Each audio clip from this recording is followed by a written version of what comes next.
धर्मांतरण रोधी कानून के बारे में आपको ऑलरेडी काफी अच्छे से जानकारी है ही। पहले भी हम कर्नाटक के इशू के बारे में डिस्कस कर चुके हैं, उत्तर प्रदेश के इशू के बारे में डिस्कस कर चुके हैं, लव जिहाद के इशू के बारे में भी हमने कवर किया हुआ है। तो आपको ऑलरेडी एंटी कन्वर्जन से रिलेटेड जानकारी है। और अब हम जो डिस्कस करने वाले हैं वो हरियाणा से रिलेटेड एक बिल सामने आया है, इसके बारे में हम डिस्कस करेंगे। तो हरियाणा सरकार जो है गाइस ये कानून लेकर आ रही है जिसके थ्रू अनलॉफुल रिलीजियस कन्वर्जन यानी कि विधि विरुद्ध धर्मांतरण को रोकने के लिए एक कानून लाया जा रहा है कि जो फोर्सफुल कन्वर्जन होते हैं, एक व्यक्ति दूसरे व्यक्ति को फोर्सफुली उसके रिलीजन को जो है वो कन्वर्ट करता है, तो ऐसी फोर्सफुल कन्वर्जन एक्टिविटी को या एक व्यक्ति दूसरे व्यक्ति को कि पैसा देकर लुभा कर यानी कि लोभ में उसको अट्रैक्ट करके उसका रिलीजन जो है वो कन्वर्ट करता है, तो इन सब एक्टिविटीज को रोकने के पर्पस के लिए हरियाणा सरकार एक कानून लेकर आई है। अभी तक उत्तर प्रदेश, कर्नाटक, हिमाचल प्रदेश, मध्य प्रदेश ने इस प्रकार के कानून लेकर ऑलरेडी आ चुकी हैं। तो हरियाणा का जो कानून है उसका क्या नाम है? Haryana prevention of unlawful conversion of religious bill 2022। Haryana गैर कानूनी धर्मांतरण रोकथाम विधेयक 2022। तो ये इसका नाम है। इसका मेन एम क्या है? इस विधेयक में गलत बयानी, बल, अनुचित प्रभाव, जबरदस्ती, प्रलोभन या किसी कपटपूर्ण तरीके से या विवाह के द्वारा अथवा विवाह के लिए किए जाने वाले धर्म परिवर्तन को अपराध घोषित करने तथा इस पर रोक लगाने का प्रस्ताव किया गया है। तो ये क्या है इसका main aim? At prohibiting religious conversion, first point, prohibiting religious conversion which are effected through misinterpretation, force, undue influence, coercion, allurement or by any fraudulent means or by marriage or for marriage by making it an offense। तो कुल मिलाकर ये चीज simple तरीके से ध्यान में रखो कि फोर्सफुली किसी व्यक्ति का उसकी बिना इच्छा के उसके रिलीजन को अगर कन्वर्ट करवाया जा रहा है तो ऐसे कन्वर्जन को जो है वो ऑफेंस माना जाएगा, क्राइम माना जाएगा और जो इस एक्टिविटी में इन्वॉल्व है उसके खिलाफ सख्त कार्रवाई की जाएगी। और हार्श पनिशमेंट, ग्रेटर पनिशमेंट जो है वो माइनर वुमेन, शेड्यूल कास्ट और शेड्यूल ट्राइब के केस में दी जाएगी। यानी कि कोई व्यक्ति माइनर वुमेन, शेड्यूल कास्ट या शेड्यूल ट्राइब को फोर्सफुली कन्वर्ट करता है तो ऐसे कन्वर्ट करने वाले व्यक्ति के खिलाफ जो है वो सख्त कार्रवाई की जाएगी, यानी कि जो कन्वर्जन करवा रहा है, राइट। और बर्डन ऑफ प्रूफ जो है वो अक्यूज आरोपी के ऊपर ही है। बर्डन ऑफ प्रूफ यानी कि आरोपी को ही सिद्ध करना पड़ेगा कि उसने आरोप नहीं किया, उसने फोर्सफुल कन्वर्जन जो है वो नहीं करवाया, राइट। इसमें यह भी बताया जा रहा है कि एक व्यक्ति अगर अपने एक रिलीजन से दूसरे रिलीजन में कन्वर्ट होते हैं तो उन्हें एक अथॉरिटी के सामने जो है वो डिक्लेरेशन देना पड़ेगा, घोषणा जो है वो करनी पड़ेगी और ऐसी जो अथॉरिटी होंगी वो जांच भी करेंगी पूरे मामले की कि जो भी कन्वर्जन जो हुआ है वो कहीं किसी धमकी के कारण, किसी डर के कारण या किसी लोभ के कारण या फोर्सफुल तो नहीं हुआ है, राइट। अब इस प्रकार का बिल जो लाया गया है उसके पीछे का पूरा जो तर्क है, रैशनल जो है वो क्या है? तो right to freedom of religion, तो आप लोग जानते ही हैं धर्म की स्वतंत्रता के अधिकार के बारे में, जिसको जो कि हमारा फंडामेंटल राइट है। आर्टिकल 25, 26, 27, 28 के अंदर हम लोग को देखने को मिलता है, राइट। तो इन आर्टिकल्स के अंदर जो right to freedom of religion से रिलेटेड हम लोग को नजर आते हैं, इसमें सभी व्यक्ति जो है उनको गारंटी दी गई है, फंडामेंटल गारंटी दी गई है रिलीजियस फ्रीडम की सभी इंडियन सिटीजन को। और कॉन्स्टिट्यूशन के अंदर हर एक इंडिविजुअल को, जैसे मैंने आपको बताया कि फंडामेंटल राइट प्रोवाइड है किस चीज के? To profess, practice and propagate their religion, कि वो अपने रिलीजन को प्रैक्टिस कर सकते हैं, राइट, मान सकते हैं, फैला सकते हैं, प्रचार कर सकते हैं उसका, राइट। तो इन ये सब अधिकार जो है वो एक व्यक्ति को इंडियन कॉन्स्टिट्यूशन के थ्रू प्राप्त है और गारंटीड है फंडामेंटल राइट के माध्यम से।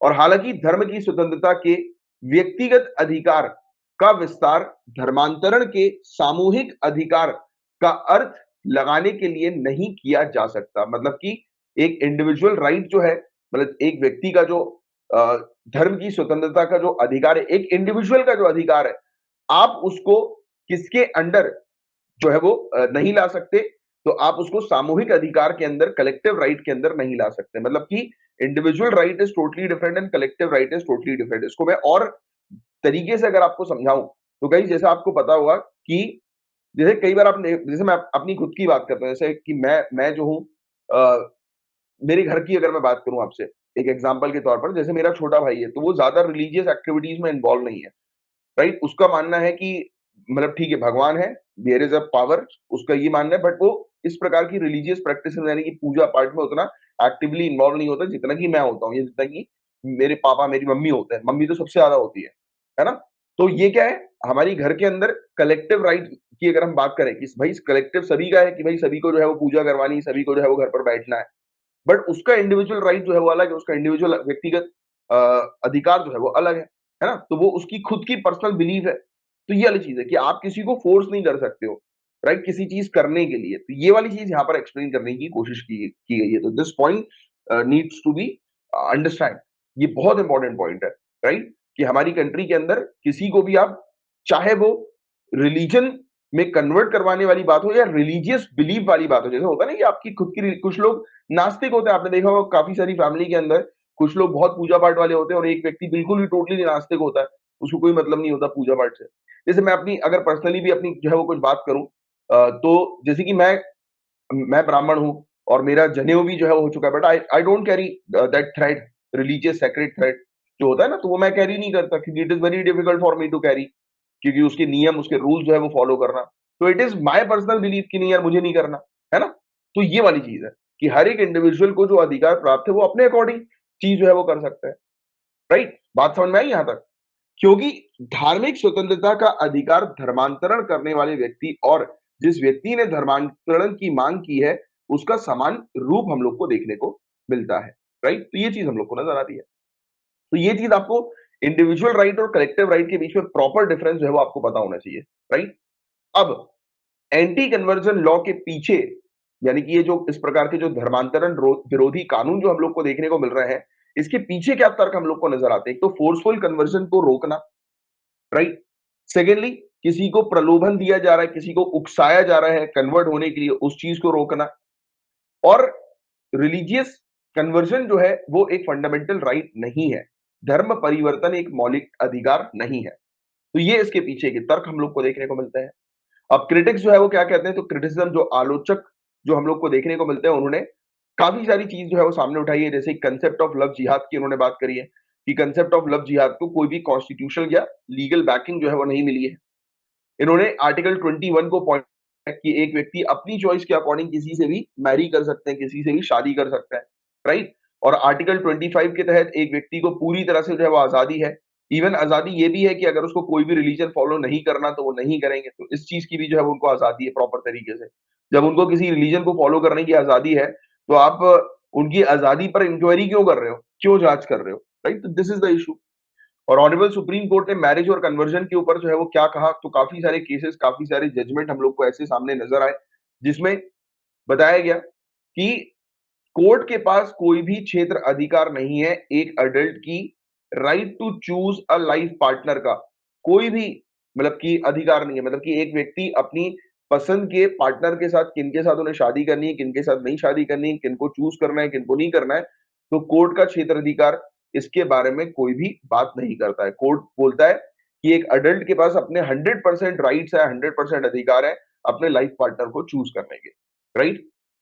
और ऑनरेबल सुप्रीम कोर्ट ने लिली थॉमस और सरला मुग्दल केस दोनों में ही इस चीज को कंफर्म किया है कि रिलीजियस कन्वर्जन जो है, अ, अगर कोई व्यक्ति एक धर्म से दूसरे धर्म में कन्वर्ट हो रहे हैं और जिस धर्म में वो कन्वर्ट हो रहे हैं उस धर्म में उनकी मान्यता नहीं है, उनकी बिलीव नहीं है, तो ऐसा कन्वर्जन जो है वो किसी काम का नहीं है, किसी काम का नहीं। अगर आप सिर्फ लीगल बेनिफिट उठाने के लिए कन्वर्ट कर रहे हो तो भी कोई मतलब नहीं है, यानी कि इस प्रकार से किए गए धर्म परिवर्तन का कोई आधार ही नहीं है। तो ऐसा ऑनरेबल सुप्रीम कोर्ट ने तक जो है वो इस चीज के बारे में मेंशन किया।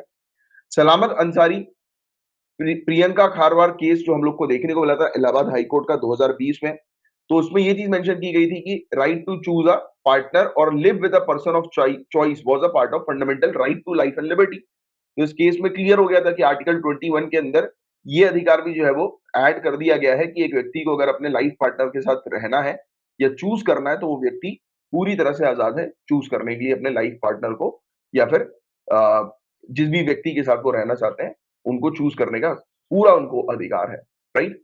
और आज की डेट में यूनिफॉर्मिटी की आवश्यकता है। जैसे हम बात करें universal declaration on human rights की, तो इसके आर्टिकल 18 के अंदर मेंशन है कि हर एक व्यक्ति के पास पूरा अधिकार होना चाहिए फ्रीडम ऑफ रिलीजन का, इंक्लूडिंग अपने फेथ को चेंज करने का भी अधिकार होना चाहिए। मतलब कि उनकी अगर जो आस्था है, अगर किसी पर्टिकुलर धर्म में शायद नहीं है, अब दूसरे धर्म में जो है वो डेवलप हो रही है, तो वो अपनी आस्था को चेंज भी कर सकते हैं, उसमें क्या है?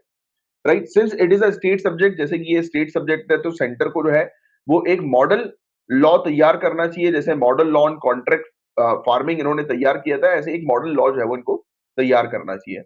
और स्टेट जब भी एंटी कन्वर्जन लॉ को लागू करे तो उन्हें फालतू के प्रोविजन जो है वो नहीं रखने चाहिए, एम्बिगियस या वेग प्रोविजन जो है वो नहीं रखने चाहिए कि एक व्यक्ति अगर अपनी खुद की इच्छा से कन्वर्ट हो रहा है तो वो कन्वर्ट हो सके, तो फालतू की प्रोसेस को कॉम्प्लिकेट नहीं करना चाहिए स्टेट्स को।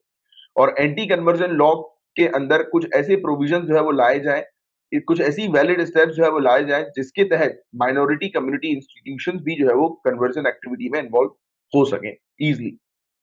एंड लोगों को एजुकेट करने की आवश्यकता है, सबसे ज्यादा यही चीज हम लोग को देखने को मिलती है कि फोर्सफुल कन्वर्जन से लोग दूर रहें, किसी प्रकार से लोगों को लुभाया जाता है, प्रलोभन दिया जाता है तो रिलीजियस रिलीजियस कन्वर्जन के पर्पस के लिए, तो इन सब चीजों को लोग समझें और ऐसी एक्टिविटी से दूर रहें।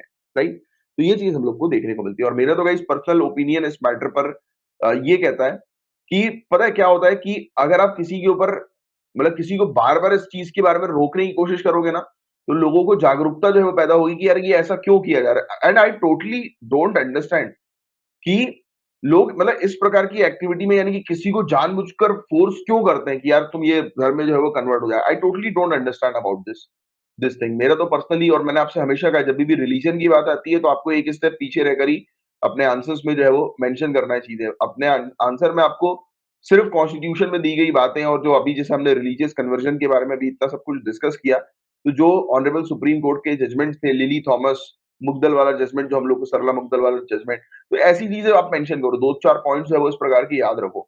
राइट, बाकी अलग से आपको कुछ अपने ओपिनियन जो है वो मेंशन नहीं कर रहा। आई नो कि आपके ओपिनियन डिफरेंट होंगे, अलग होंगे, बट आई डोंट वांट कि आप ऐसे कुछ ओपिनियन जो है वो मेंशन कर लो जो कि ओपिनियन आपकी कॉपी जो चेक कर रहे हैं उससे डिफर हो, and it will very become very difficult for you guys. Right, तो इस चीज को थोड़ा सा ध्यान में रखना।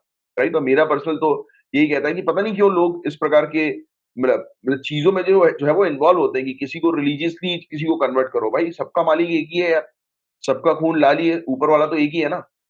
बट फिर भी इस चीज पर लोग फोकस नहीं करते हैं, ह्यूमैनिटी पर लोग फोकस नहीं करते, ये फालतू की चीजों पे ज्यादा फोकस रहता है लोगों का। चलो एनीवेज, कॉमन मैन आपकी बात नहीं कर रहा हूं मैं, आप लोग तो ब्यूरोक्रेट्स हैं, आप लोग को पता है कि ये सब चीजें इंपॉर्टेंट नहीं है। एंटी कन्वर्जन लॉ तो आप लोग को क्लियर है पूरा प्रॉपर तरीके से कि एंटी कन्वर्जन लॉ जो है वो है क्या, प्रॉपर अंडरस्टैंडिंग आपको हो चुकी है। एक छोटा सा अपडेट है इसमें कि डॉक्टर रघुवीर सिंह कदियान जो 6 बार एमएलए रह चुके हैं, इनको सस्पेंड किया गया है हरियाणा असेंबली में, जब इन्होंने एक बिल की कॉपी जो है वो फाड़ दी थी। ये हरियाणा एंटी कन्वर्जन बिल की जो उन्होंने जब कॉपी फाड़ी थी तब उस समय इनको जो है वो सस्पेंड किया गया। और उत्तर प्रदेश, कर्नाटक, हिमाचल प्रदेश, मध्य प्रदेश, ये कुछ ऐसी स्टेट्स हैं जहां पर अनलॉफुल रिलीजियस कन्वर्जन को प्रिवेंट करने के पर्पस के लिए कानून लाया जा चुका है, और हरियाणा उनमें से एक हम लोग को स्टेट देखने को मिल रही है जहां पर एंटी कन्वर्जन लॉ जो है वो लाया जा रहा है। तो ये कुछ अपडेट है गाइस छोटी सी जो इस टॉपिक से रिलेटेड हमें देखने को मिली थी। बाकी मैं उम्मीद करता हूं कि एंटी कन्वर्जन लॉ जो है वो क्या होते हैं, धर्मांतरण के खिलाफ जो कानून जो है वो क्या है, तो आई थिंक कि इसकी प्रॉपर अंडरस्टैंडिंग आपको ऑलरेडी हो चुकी है। राइट,